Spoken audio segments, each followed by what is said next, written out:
Olá, turmas! Bem-vindos a mais uma aula de língua portuguesa.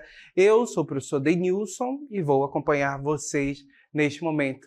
O que nós vamos aprender? Então, colocando aí o nosso objeto de conhecimento nesta aula, estudos literários, nosso detalhamento, modernismo no Brasil, olhando agora para a segunda fase e para a produção em prosa dos romances e a produção feita por Graciliano Ramos, autor de destaque desta fase.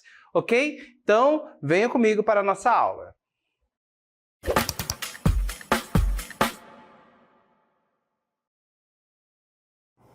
Começamos a segunda fase do modernismo, em que nós temos aí um destaque para a obra social, para exatamente a produção literária que tem o engajamento social, ou seja, aquela obra literária que vai falar sobre questões da sociedade, vai trazer realidades até então que estavam esquecidas. Lembrando que nesse período do modernismo nós temos um país desigual, desigualdades muito grandes, ou seja, muito forte. Tínhamos regiões urbanizadas, como a capital, a cidade de São Paulo, regiões prósperas e ricas, mas também tínhamos regiões esquecidas, como o sertão, o Nordeste brasileiro e outras, como aqui na região, a própria região Norte. Percebam que nesse período nós vamos ter uma produção literária que foi denominada como regionalista, porque olhou para a realidade de determinada região. E o grande destaque está exatamente para a região Nordeste. E um dos autores que se destaca exatamente nessa produção é Graciliano Ramos. Então vamos conhecer um pouquinho sobre esse autor? Colocando aí para vocês o nosso texto. Graciliano Ramos nasceu na cidade de Quebrangulo, Alagoas, no dia 27 de outubro de 1892. Pertence ao grupo de escritores de romances regionalistas da segunda fase do modernismo. A paisagem nordestina está presente em sua obra. No entanto, ela importa menos do que a representação de um indivíduo em conflito com a natureza, com a sociedade e consigo mesmo. Então, percebam que nós vamos ter uma produção literária desse autor em que o indivíduo, eu destaco para vocês exatamente este último enunciado. Vamos ter essa paisagem do sertão, ou seja, as histórias se ambientam neste local, ok? E vamos ter personagens que estarão em conflito com a natureza, com a problemática da seca, certo?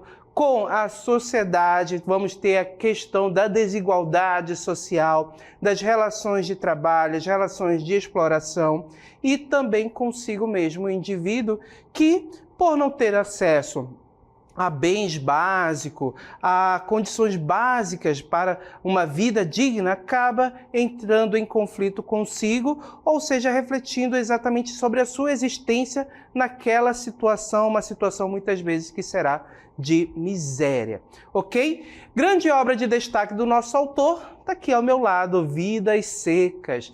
Percebam que esta produção traz exatamente a história de uma família, e uma família que passa exatamente por uma situação de seca. Perceba que nós vamos ter o ambiente, o sertão brasileiro, ok? Ali na região Nordeste, o sertão. Vamos ter personagens que vão viver injustiças, que vão estar sujeitos a problemáticas que são ocasionadas pela desigualdade, principalmente como a falta de saúde, educação, condições básicas que são importantes para que todo indivíduo possa crescer e se desenvolver, ok? E percebam que pelo título da obra nós temos aqui Vidas Secas, certo? Vamos ter 3 histórias, 3 contos que podem ser lidos separadamente. No entanto, a gente tem uma história que acaba se tornando um ciclo. Temos uma família que inicia fugindo da seca e termina na mesma condição, fugindo novamente, ok? Percebam que o título, Vidas, olha só, vida, o que tem, podemos relacionar à beleza, à exuberância, temos uma conotação positiva, mas na sequência um adjetivo determinando. Secas, olha só, essas pessoas estão condicionadas a determinada situação que acaba colocando eles ali em uma situação de miséria. Para que a gente possa compreender esse romance, nós vamos ler alguns trechos, ok? Observar algumas questões e começamos a nossa análise exatamente por uma animação. Ali das primeiras palavras, certo? Do capítulo Mudança. Então, vamos aí ao nosso texto, que será um vídeo. Na planície avermelhada, os juazeiros alargavam 2 manchas verdes. Os infelizes tinham caminhado o dia inteiro. Estavam cansados e famintos. Fazia horas que procuravam uma sombra. A folhagem dos juazeiros apareceu longe, através dos galhos pelados da caatinga rala. Arrastaram-se para lá, devagar, Sinhá Vitória com o filho mais novo escanchado no quarto e o baú de folha na cabeça. Fabiano sombrio, Cambaio, o Aió a tiracolo, a cuia pendurada numa correia presa ao cinturão, a espingarda de pederneira no ombro. O menino mais velho e a cachorra-baleia iam atrás. Os juazeiros aproximaram-se, recuaram, sumiram-se. O menino mais velho pôs-se a chorar, sentou-se no chão. Anda, condenado do diabo! Gritou-lhe o pai. O voo negro dos urubus fazia círculos altos em redor de bichos moribundos. Anda, excomungado! O pirralho não se mexeu e Fabiano desejou matá-lo. Tinha o coração grosso, queria responsabilizar alguém pela sua desgraça. A seca aparecia-lhe como um fato necessário e a obstinação da criança irritava-o. Certamente, esse obstáculo miúdo não era culpado, mas dificultava a marcha, e o vaqueiro precisava chegar, não sabia onde. Pelo espírito atribulado do sertanejo, passou a ideia de abandonar o filho naquele descampado. Pensou nos urubus, nas ossadas, coçou a barba ruiva e suja, e resoluto examinou os arredores. Sinhá Vitória estirou o beiço indicando vagamente uma direção e afirmou com alguns sons guturais que estavam perto.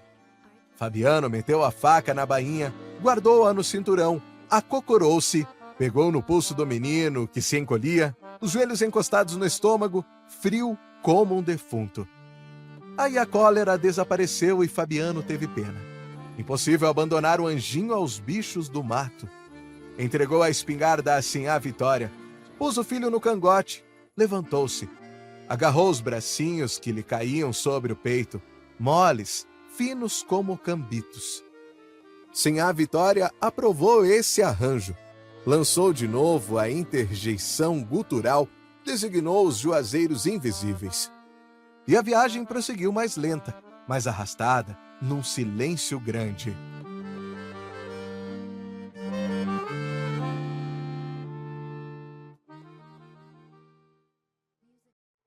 Então vocês perceberam as primeiras palavras do romance do capítulo Mudança, que apresenta para a gente os personagens, a família de Fabiano, que vocês podem observar aqui ao lado. E perceba que essa família é composta por Fabiano, o pai, certo? Sinhá Vitória, a mãe, e as 2 crianças, o menino mais novo e o menino mais velho. E também faz parte dessa família a cachorra baleia, que em muitos momentos da história será personificada, ou seja, tem ações que são próprias de seres humanos.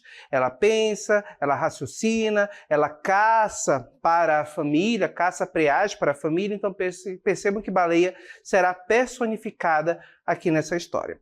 E Fabiano é o nosso personagem que é um personagem bruto, um personagem que não tem escolaridade, que não sabe utilizar bem as palavras, se comunicar bem. Ele admira as outras pessoas, certo? Como o seu Tomás da Bolandeira, que estudou, que gosta de ler livros. Porém, Fabiano admira, mas não sabe usar as palavras. Ele até tenta imitar o modo como o seu Tomás fala, mas ele acaba não conseguindo. E devido a essa condição, gente, de falta de escolaridade, Fabiano se encontra muitas vezes em situações de exploração pelo patrão, vai se encontrar, ele também será enganado porque ele não sabe fazer contas, ele vai sofrer injustiças também de autoridade. Então perceba que é um personagem que vai passar por muitas situações bem problemáticas. Sim, a Vitória é a personagem que sabe fazer contas, ela é mais esperta do que Fabiano, alerta o marido em relação às questões que envolvem ali das pessoas que tentam enganar o marido, mas ela também acaba vivendo na mesma condição devido à situação financeira da família. Tanto que o grande sonho de Sinha Vitória era conseguir dormir numa cama, num colchão com a família. Olha só, observe um sonho que a nossa personagem tem. É um sonho que podemos dizer que é muito simplório, mas para a personagem é aquele grande sonho. As duas crianças, gente, observem que elas são nomeadas apenas como o menino mais novo e o menino mais velho. Quando a gente pensa nessas crianças que não possuem nome, provavelmente não possuem registro, certidão, percebemos que nós temos uma grande problemática de situações de pessoas que estão no anonimato. E percebam que o nome é o primeiro, o nome é dado à criança assim que nasce, né? O registro oficial. E na ausência de um registro oficial, percebo que muitas vezes a criança não tem como conseguir acesso à educação ou acesso à saúde. E observem que as crianças estão nesta mesma situação. Elas não têm nome, ok? O menino mais velho é um menino curioso, quer saber o significado das palavras, acaba ali enchendo a paciência da mãe, certo? Com relação às perguntas. Um dia ele entra em contato, ele ouve alguém falar a palavra inferno, ele quer saber o significado da palavra e até questiona se a mãe algum dia foi ao inferno, conhece o inferno, ela fica irritada, dá um cascudo no menino e ele vai embora, né? Ali se encontra sozinho, sem vamos dizer, esse abrigo, né? Essa questão do acolher, do ensinar. Percebo que na família, a família não tem tanta instrução, então a criança acaba ali ficando exatamente na curiosidade.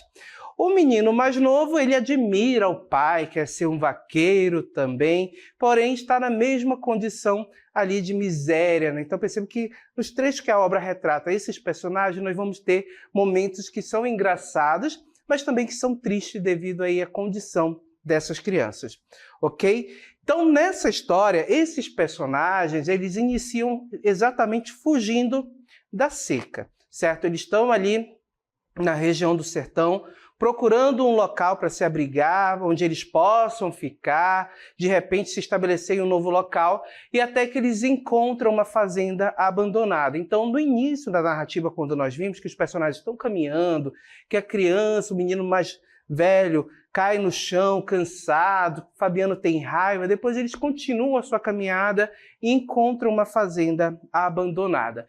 E ali eles começam a sonhar, Fabiano começa a sonhar de que ele seria o dono da fazenda, de que as crianças poderiam ali crescer, sem a Vitória ia ficar corada de novo, ia ficar mais forte, certo?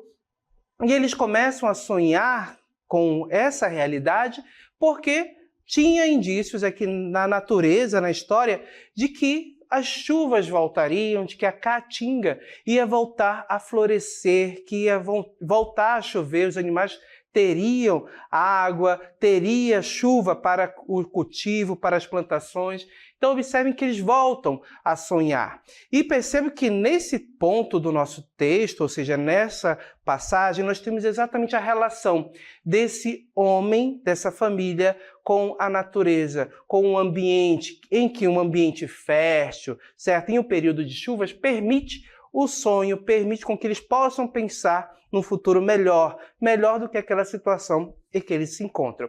Então, vamos ler esse trecho, colocando aí para vocês exatamente o sertão, ok? O ambiente em que essa história acontece. Observem. Olhou o céu de novo. Os cirros, as nuvens, acumulavam-se. A lua surgiu grande e branca. Certamente ia chover. A lua crescia, a sombra leitosa crescia, as estrelas foram esmorecendo naquela brancura que enchia a noite. 1, 2, 3, agora havia poucas estrelas no céu. Ali perto, a nuvem escurecia o morro. A fazenda renasceria, e ele, Fabiano, seria o vaqueiro. Para bem dizer, seria o dono daquele mundo. Os troços minguados ajuntavam-se no chão. A espingarda de perdeneira, o aio, a cuia de água, o baú de folhas pintadas, a fogueira estalava. O preá chiava em cima das brasas. Uma ressurreição. as cores da saúde voltariam à cara triste de Sinhá Vitória. Os meninos se esponjariam na terra fofa do chiqueiro das cabras. Chocalhos tintilariam pelos arredores, a caatinga ficaria verde. Então nós temos aí exatamente um momento de esperança, em que os nossos personagens, ao encontrar a fazenda abandonada, percebem a chegada da chuva e começam a sonhar com um novo momento. Então percebam que o ambiente, o sertão, acaba sendo importante, exatamente aquele período fértil, aquele período de chuva, em que a terra fica própria para o cultivo. Percebam que temos essa relação direta da vida dessas pessoas com aquele lugar, certo? Que permite, ou seja, um ambiente fértil, a chuva permite o sonhar. E percebam que é exatamente o que acontece, volta a chover, a caatinga renasce, o sertão começa ali a ter um período de chuvas em que é possível cultivar, em que é possível ali criar os animais. E lá naquela fazenda, o que acontece depois de um tempo, a família está lá e o dono aparece. E quando encontra a família, quer expulsar, mas aí depois ele acaba resolvendo dar abrigo à família e colocando eles para trabalhar, o próprio Fabiano como um empregado. E aí nós vamos ter uma grande problemática, uma grande questão de exploração. Fabiano é uma pessoa que não tem muito estudo, que não é bem instruído, ou seja, não teve acesso à educação, gente. Então ele é enganado facilmente. Não apenas pelo patrão, que cobra juros abusivos em relação ao salário que ele paga para o nosso personagem, em relação também às autoridades, os soldados, certo? Fabiano acaba sendo explorado de diversas formas. E isso acontece muitas vezes devido a essa falta de instrução, de educação, certo? Ele não sabe utilizar a linguagem a seu favor. Essa é uma grande problemática que nós vamos ter desse personagem e ali em conflito com ele mesmo, com essa questão da linguagem, da educação, que ele não teve acesso e acaba sofrendo as consequências devido a isso. Então vamos observar como a obra apresenta isso para a gente? Então vamos ao trecho. Então colocando aí para vocês, olha só, a linguagem. O vocabulário dele era pequeno, mas em horas de comunicabilidade enriquecia-se com algumas expressões de seu Tomás da Bolandeira.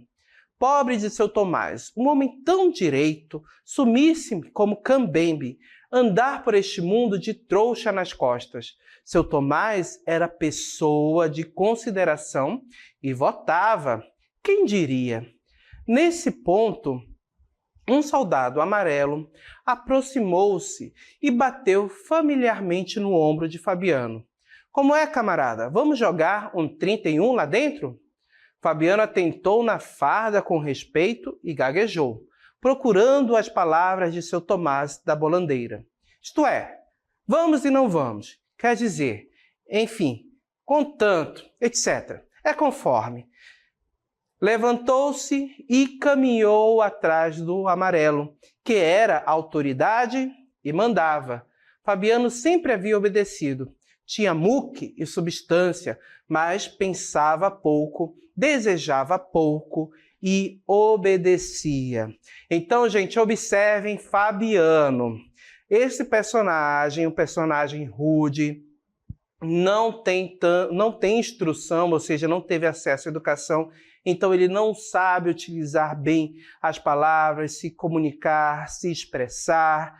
Ele tenta imitar o seu Tomás da Bolandeira, que era uma pessoa letrada, que votava, percebam como o seu Tomás é descrito, mas que também foi vítima da seca e acabou sumindo no mundo como uma pessoa sem importância. E observem que ele tenta imitar o seu Tomás, mas olha só as frases, a construção que ele faz. Voltando ao nosso texto, lá na parte que estava destacada do seu Tomás, olha só o que ele diz. Fabiano atentou a farda, ele viu o soldado, certo? Tratou com respeito e gaguejou ali na hora que o soldado convidou. E ele tentou ali utilizar as palavras, falar como o seu Tomás da Bolandeira falava. E olha só esse trecho. Isto é, vamos e não vamos. Quer dizer, enfim, contanto, etc. É conforme. Gente, observem essa construção. Tem sentido? Não tem. Percebo que ali foi uma mistura muito grande de palavras. Temos aí o uso de algumas expressões que provavelmente estavam em um contexto mais bem construído, utilizado ali pelo seu Tomás da Bolandeira, e Fabiano capturou apenas algumas. E observem que ele não conseguiu ali construir uma frase, um enunciado coerente. Então, essa parte do texto revela a dificuldade de Fabiano, a dificuldade com a linguagem. E observem também que no texto nós temos ali a presença do soldado. E Fabiano, no texto, a gente percebe que Fabiano olha com respeito. Fabiano observa a autoridade e obedece. O soldado convida o Fabiano para jogar, certo? Jogar um jogo de cartas, um 31. E em determinado momento eles se desentendem. Isso daí vai gerar uma grande confusão para a vida do Fabiano. Agora eu quero destacar, nas últimas linhas desse texto que a gente acabou de ler, percebam que a falta de instrução ou não acesso à educação gerou uma pessoa que acaba aceitando tudo da forma como lhe é ordenado. Então percebo que ele não questiona porque lhe falta recursos, falta ali um pensamento mais crítico para questionar. Observem que Fabiano, ele foi atrás do soldado amarelo. Por quê? Porque ele era autoridade e mandava. Fabiano sempre obedecia, certo? E obedecia por quê? Ele não tinha como questionar, ele não tinha um pensamento crítico. Observem como, nesse trecho, Fabiano é descrito como uma pessoa forte. Olha só, tinha muque, ou seja, tinha músculos, e era uma pessoa de substância, ou seja, ele era um vaqueiro muito forte. Mas observem que finaliza com, mas pensava pouco, destacando aqui para vocês. Mas pensava pouco, desejava pouco e obedecia. Por que será que ele desejava pouco, obedecia e não tinha tantos sonhos? Porque não lhe foi permitido acesso à educação, gente, para que ele pudesse se libertar daquela realidade, para que ele pudesse sonhar, certo? E isso é uma questão problemática do período, certo? De políticas públicas que não haviam exatamente, que não existia naquele período ali na região. Então era a ausência exatamente do Estado. E percebam que depois que Fabiano foi jogar lá com o soldado amarelo, houve um desentendimento, certo? E nesse desentendimento a gente percebe a relação desse personagem em conflito aí com a sociedade, com o Estado. Vamos ler, perceber o que aconteceu, visualizar o que aconteceu? Colocando aí para vocês, só contextualizando rapidinho, para que a gente possa entender esse trecho. Fabiano foi jogar com o soldado amarelo e em determinado momento eles se desentendem. E olha só o que acontece. A autoridade, o soldado amarelo, rondou por ali um instante, desejosa de puxar questão. Não achando pretexto, avizinhou-se e plantou o salto da reiúna em cima da alpercata do vaqueiro, ou seja, pisou no pé de Fabiano. E olha o que Fabiano disse. Isso não se faz, moço, protestou. Fabiano, estou quieto. Veja que mole e quente é pé de gente. O outro continuou a pisar com força. Fabiano impacientou-se e xingou a mãe dele. Aí o amarelo apitou. E em poucos minutos o destacamento da cidade rodeava o Jatobá. Toca pra frente, berrou o cabo. Fabiano marchou desorientado. Entrou na cadeia, ouviu sem compreender uma acusação medonha e não se defendeu. Está certo, disse o cabo. Faça lombo, paisano. Fabiano caiu de joelhos. Repetidamente, uma lâmina de facão bateu-lhe no peito, outra nas costas. Em seguida, abriram uma porta, deram-lhe um safanão que o arremessou para as trevas do cárcere. A chave tintilou na fechadura e Fabiano ergueu-se atordoado. Cambaleou, sentou-se um canto rosnando. Por que tinham feito aquilo? Era o que não podia saber. Pessoas de bons costumes, sim, senhor, nunca fora preso. Havia engano, provavelmente o amarelo o confundira com o outro. Não era senão isso. E por mais que forcejasse, não se convencia de que o soldado amarelo fosse governo. Governo coisa distante e perfeita, não podia errar. O soldado amarelo estava ali perto, além da grade. Era fraco e ruim, jogava na esteira com os matutos e provocava-os depois. O governo não devia consentir tão grande safadeza. Então percebam, gente, nesse trecho o que aconteceu. O soldado amarelo pisa no pé de Fabiano, Fabiano xinga a mãe do soldado e o soldado chama os outros soldados ali para prender Fabiano. E percebo que quem começou toda a confusão foi o próprio soldado. E Fabiano foi preso injustamente. E Fabiano começa ali a refletir sobre o que aconteceu. Percebe que ele apanhou, ele foi espancado, foi jogado na cadeia, certo? E ele pensando por que isso estava acontecendo com ele. E observe que esse pensamento é revelado para a gente por meio de um recurso, o discurso indireto livre, em que o narrador mistura discurso direto e indireto e evidencia para a gente ali, na sua narrativa, sem marcas claras do que é fala do narrador e o que é fala do personagem, certo? Uma mistura dos dois tipos de discurso revela o que o nosso personagem no seu interior estava pensando, o que ele estava sentindo. Percebo que esse tipo de narrativa revela um narrador onisciente que conhece perfeitamente, plenamente o nosso personagem, o íntimo dele, e o discurso indireto livre, que é a forma de narrar, revela para a gente exatamente tudo que o personagem está pensando, tudo que o personagem está sentindo naquele momento em que ele está sofrendo a injustiça.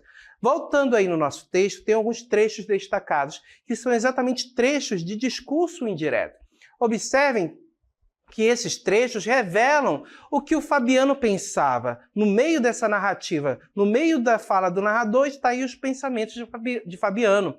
Olha só, o que ele pensa? Pessoas de bons costumes? Sim, senhor, nunca fora preso. Havia engano, provavelmente o amarelo, que é o soldado, confundira com o outro. Não era senão isso. Então perceba que Fabiano tem consciência de que ele não fez nada, tem consciência de que ele era uma boa pessoa, uma pessoa de bons costumes, que seguia as leis, e percebe que ele achava que isso era um engano. E aí ele começa a refletir sobre essa questão do governo. O soldado amarelo representa a lei, representa o governo. E olha o que ele pensa a respeito do governo. Na sequência, olha só, destacado aí também trecho de discurso indireto livre. Olha só, governo, coisa distante e perfeita, não podia errar. Então observem, gente, olha a ironia aí. Governo, coisa distante, certo? Ou seja, a assistência, políticas públicas que são promovidas pelo governo não chegava até aquela região, para aquelas pessoas. Onde estava o acesso à educação, o acesso à saúde, as condições básicas ali que poderiam minimizar os efeitos da seca. Percebam que é distante o governo não presta assistência, mas ele é visto como perfeito. Ele não podia errar. Observem a forma como Fabiano visualiza. E na sequência, outro trecho que eu destaco aí de discurso indireto livre, olha só. O governo não devia consentir tão grande safadeza, ou seja, pessoas como o soldado amarelo, que exploravam, que abusavam, cometiam injustiças. Então observem que Fabiano tem essa consciência. Porém, ele não teve acesso à educação, gente, não teve acesso a bens de instrução e acaba sofrendo as consequências dessa injustiça. Nós focamos muito no nosso personagem Fabiano, personagem central da nossa obra. Temos outras questões que envolvem os outros personagens também, mas percebam a forma como é evidenciado no nosso texto exatamente essa realidade. Um personagem que está em conflito ali com a natureza, certo? Com a questão da seca, e isso afeta a vida dele, da família dele. Está em conflito com a sociedade. Observem essa relação com o Estado, com as autoridades, essa relação em que ele acaba sofrendo uma injustiça pela pessoa que deveria promover justiça, que é o soldado amarelo. Então observe essa relação de conflito. E Fabiano não reage, até mesmo porque ele não sabe utilizar as palavras, é uma pessoa com pouca instrução, não teve acesso à educação, então ele não tem como se defender. E toda essa realidade acaba gerando esse conflito que ele tem, certo? Esse conflito que ele vive, tanto com a natureza, com ele mesmo e com a própria sociedade.